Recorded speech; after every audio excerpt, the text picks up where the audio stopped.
job's a joke, you broke, your love life's the way.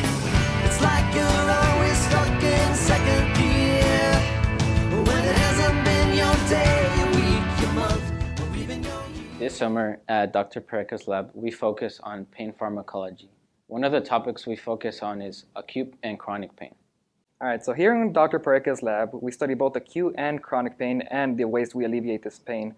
So far, we have studied opioids, but there are others such as sedatives and anti-inflammatories to treat said pain. So exogenous opioids can be used for severe chronic pain. Some of these examples include post-operative, neuropathic, and cancer pain. However, these opioids do come with unwanted side effects. Severity of misusing opioids can vary.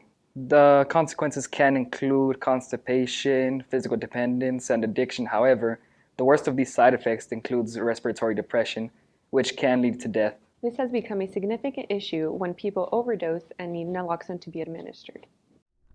Over the past couple of weeks, we have been studying respiratory depression in mice by recording respiratory parameters in these chambers. These chambers record the tidal volume, minute volume, and breaths per minute. To further study opioid-induced respiratory depression, we already give mice different concentrations of morphine to see how opioids affect the mice. With increasing doses of morphine, we can see that mice react differently to opioids than humans or even rats would.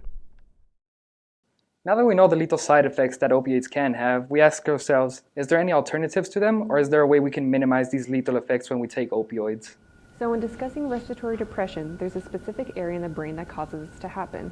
More specifically, it's located in the brainstem called the ventrolateral medulla.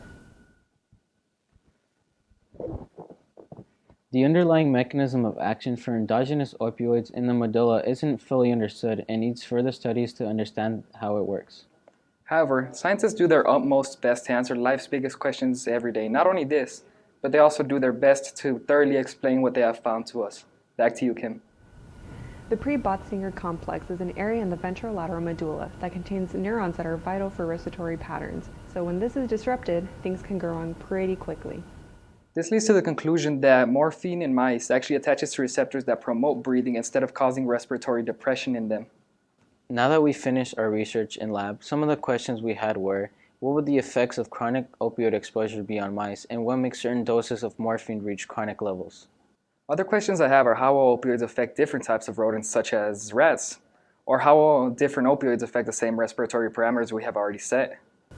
Also, can the opioid fentanyl be tested when measuring respiratory depression, and what differences can we see in contrast to using morphine? Questions I still have are how will...